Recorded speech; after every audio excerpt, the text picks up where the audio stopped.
Yeah, the move. Whatever hand you hit, you move to that side. Left hook, boom! You gotta think of throwing punches. Your job is to throw punches. With sheep, it will become a sheep.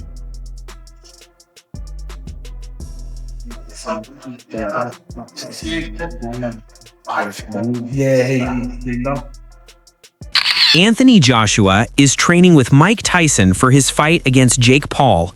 He is learning old-school Tyson techniques to improve his speed, power, and strategy. His camp is focused on smart planning and strong conditioning so he can be fully ready for the fight. Him coming forward, punching to the body with his heart. Joshua says Mike Tyson has inspired him with his power and discipline. He now uses Tyson-style neck and shoulder exercises to increase strength, stability, and punching power.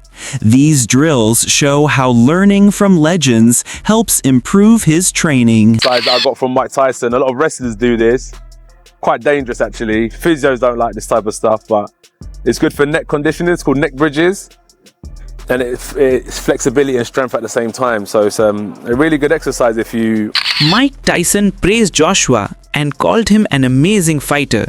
He advised Joshua to stay active because fighting regularly improves skills, confidence, and performance. Give to somebody like AJ. That he has a lot of talent and not to get discouraged. He only loses when he quits. When you quit, all the doors of opportunities close. You know what I mean? You have to be game. And then don't get discouraged if you lose. Listen, you just lost, you may have got $30 million. I just think the more time you lay off, the worse you get. You have to fight to be the best. You have to do it. Joshua is training hard and using some of Tyson's techniques. He works on neck rolls and strength training to build power and toughness.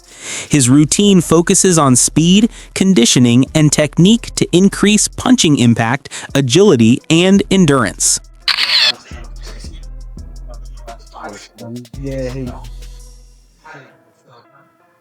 Whoa. My physio is looking at me like, what the fuck? I can see you looking at me like, fuck, please don't fucking look. Hey, if it goes, at least you're here anyway. You know, 43,000 tuned in. Oh, mate. I know I started this shit. Yeah.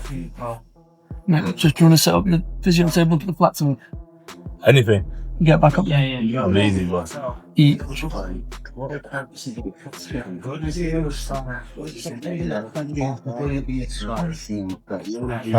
Showtime sent me a Eddie Hearn believes Anthony Joshua would beat Jake Paul.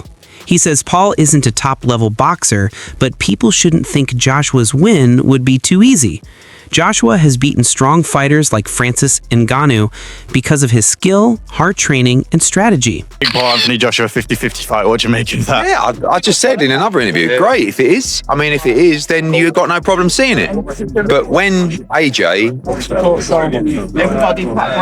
I mean, decapitate's a strong word, but you know, when he renders Jake Paul unconscious like he did to Francis Ngannou, don't then say, oh, well, it was Jake Paul. Do you know what I mean? I mean, when AJ beat Francis Ngannou, Ngannou just had a fight that could have gone either way with Tyson Fury. Then AJ poleaxed him and everyone just said he's just an MMA fighter. Do you know what I mean? Jake Paul's not Francis Ngannou. As I said before, if you want to see Jake Paul exit the box...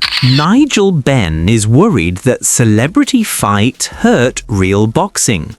He says pro boxers train for years but don't get paid as much as influencers in big crossover events. He thinks this trend is unfair and bad for the sport. Rumors around today, Anthony Joshua and Jake. No. I'm not even really entertaining that. It's just not. Being a two-time heavyweight champion of the world, it's I don't know, YouTubers. I'm not really into all them influencers coming in there, and there's like some boxers that really work their butt off, don't get paid like what these guys are getting. And Anthony Joshua being a world former world champion. Should be fighting like, someone in the top 5, top 10. So I ain't really got much time to talk about that. Not interested, really. Bad for boxing? Well, not bad for boxing. If people want to pay to watch it, then, who am I? I'm just giving you my opinion. Who's not worked his way through the ranks to earn that shot at the former world champion? No, not at all. Australian boxing, who are you a fan of? Obviously got good fighters out there. Jai's my type of fighter. He's very spiteful. And it's just another level, really. I don't think there's no better cruiserweight around. Adola says Joshua would be foolish to reject a Jake Paul fight because it could earn him around $100 million. For Joshua, the risk is low and the money is huge. He believes this is a smart financial move since Paul has much less experience. Someone knocks on your door and says, do you want to fight Jake Paul for $100 million? You're like, you'd be stupid to say no. No, I don't want that $100 million for what would be and will be and should be easy work for AJ. Like, why are you going to turn down $100 million? AJ should knock out Jake Paul in a round. Like, if Jake Paul was over here fighting under our British Boxing Board of Control, I don't think it would be a Southern Area Cruiserweight champion. AJ is a former unified heavyweight champion of the world that I still believe is a top 10 heavyweight in the world. Like, AJ should be able to destroy him. AJ is going to be 60 pounds or so bigger than him. AJ hits like a truck. AJ is a better boxer. Like this. Many boxing fans dislike the idea of Joshua fighting Jake Paul. They think it is a mismatch and makes boxing look bad. Fans also worry it could stop Joshua from fighting Tyson Fury. Some even think Joshua's legacy could be hurt by such a fight. Anthony Joshua gets in the ring with YouTuber Jake Paul, and that's what he is, YouTuber Jake Paul. Would you watch it? Simon, before we take some calls, with this seemingly in the pipeline, can we safely say goodbye to Anthony Joshua versus Tyson Fury? Well, I think it's done anyway, judging by the mood music that seems to be coming out from various camps. If you listen to Tyson Fury, he seems to be, despite the fact we've danced this dance before and walked this walk before, he seems to be talking in a very different way. There's no hyperbole. I'm done. This is a younger man's game. I've done my bit. I'm at peace with where I am in life. I don't need boxing anymore. But not in the flash for cash way that Tyson often does it. In a more earnest way is my understanding of his sort of thought processes. So with that in mind, it almost feels that that's off the table anyway. Who knows? The draw of the enormous amounts of money that this one fight can generate. This is the one fight that can really get everybody paid. I mean, the two protagonists. Whatever Usyk takes, tragically for him, he wouldn't even get anywhere near as much money as potentially being offered for the Fury-Joshua fight. What would earn AJ more of a pay packet? Fighting Fury or fighting Jake Paul? Well, I would think tragically fighting Jake Paul. What is that? Because the revenues, because it's a Gen Z TikTok generation that wants to watch sport in a certain way. Yeah. And that's nothing critical of them. It's just the way that it is. And that's the circumstances of social media and the platforms that people like Jake Paul are able to cross over. It's not a case of people in the mainstream should be dinosaurs. The digital world and those opportunities and those platforms are marvelous places. And you heard me talking about Mark Goldbridge the other day and the commercial deal that he did with the Bundesliga. And we can be sniffy about their level of content, or we can accept that there's a place for everybody. It's interesting that still news costing style. Analysts say Jake Paul fighting Joshua is a big step up in difficulty. Unlike Paul's past opponents, Joshua is an active elite fighter. This forces Paul to train harder and improve his strategy. Even though he's still the underdog, this fight could show his real progress.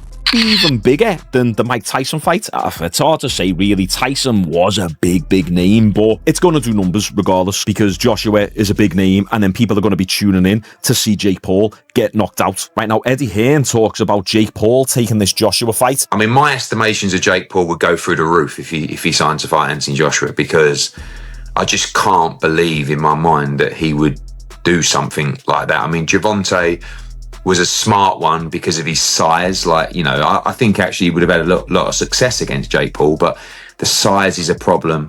But this would just be, you know, like if Jake Paul was to take the fight with AJ, you'd really have to maybe carry his balls in a wheelbarrow on the ring walk, you know, because AJ wouldn't mess around in there, you know. So it would be huge, but nothing to tell you it's close. Just a few conversations so far. Damn right, if Jake Paul takes this fight, he's got some major balls on him. And I know people hate influencer boxing, but come on, he's not fighting an old, retired, past the prime MMA fighter. No, he's fighting a legit boxer who's massive, 6'5", 6'6", jacked, 240, 250 pounds, shredded, power puncher. Do we need to remind ourselves of what Joshua did to Francis Ngannou? Francis Ngannou was coming off a pretty good performance over Tyson Fury. He didn't get the win in that fight, but you could argue that he did actually win that fight. And Ngannou, throughout his entire MMA career, in 4-ounce gloves, very, very rarely got hit. He could take a punch. He's got a big, fat African head.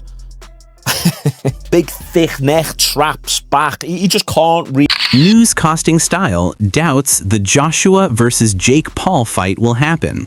He says it seems unrealistic because of contract issues, promotion problems, and the risks involved. He also believes the fight doesn't make sense for Joshua if he wants to keep his sporting credibility. This Anthony Joshua, Jake Paul reports. What do you make of it? And if we were to see AJ step in with Jake Paul? I said it yesterday, I'll say it again. I think it's fast. I just don't see how it's going to materialise. I didn't think the Tank fight would materialise, and it didn't. And you know, it's all good saying that you're going to box somebody, and then but until literally they're on the ring walk and in the ring, and I'm not going to believe it. Away from AJ, what do you make of the Devin Haney and Brian Norman Jr. fight next week? It's an interesting fight. Haney's up at 147. He looks good. He looks physically good. It's mad to think he's only 26 years of age. Confident wise, I don't know what that Garcia fight took out of him. Because yes, he tested positive afterwards, but I believe that his Achilles heel is punch resistance, and I think it'll be interesting. I don't know enough about Norman, but I think definitely test him, and maybe Devin Haney will hold a better shot now. He's up at 147. But yeah, it's an exciting matchup. I think. Analysts say Jake Paul is starting to gain some respect in boxing. People now see him as more than a social media star because he is taking tougher fights. This doesn't mean he is at Joshua's level, but it shows he is improving and becoming more credible. One that I was mostly from you was the Anderson Silva one. Where Anderson Silva had like one sick round where he's like, whoop, whoop, doing it what Anderson Silva does and missing everything and cracks him and whatever. And then he just the next few rounds, he's back to just getting his butt kicked by Jake Paul and walking around, doesn't look the same. Yeah. But again, I don't think these guys are actually getting dropped to faking. I think Jake Paul actually has that kind of power. I just feel like they kind of know the deal. Okay. Yeah, we're gonna fight. Yeah. We're gonna fight. I make a lot of money. You make a lot of money, not as much money as me, but you make more money than you ever would. So you take it, it is what it is, but I don't know. Kind of sucks to see all these legends, right? Of the sport. You don't want to see that. You don't want to see these guys losing to freaking Jake Paul. I will say I loved everything about the Tyson fight in the lead up, and then as I'm actually watching it, I'm like, this is actually fucked up. My bad. Yeah, it's like senior. Even when he turns around. More people now take Jake Paul seriously because he trains hard and studies boxing. This growing respect could help him get better opponents and bigger fights. Analysts say this marks a turning point for him and for other crossover fighters in boxing. Some other stuff like how much Anthony Joshua made. Is he in debt? Does he have to do? They know these. There's an outside motivation to want to do it. Yeah. And then that's probably why guys like Tyson or whatever would I need to pay some bills. Let's do it. It also gets their name back out there, in a big way. And it has to be a big enough name that people are interested at all. Yeah. And I think at this point, Jake Paul is taken a little more seriously than before. Like, if it was the first fight, I think it's a lot different. But then at this point, I think it's more like, oh yeah, it's a thing. It's an exhibition. It's a model. thing. Yeah. This has got to be big money because even Anthony Joshua's last fight that he lost, he reportedly earned about 25 million pounds. And when he fought Francis Ngannou in March, he approximately made $50 million. Wow. So like rumor mill has it so that Jake Paul is set to potentially Jake Paul might earn 90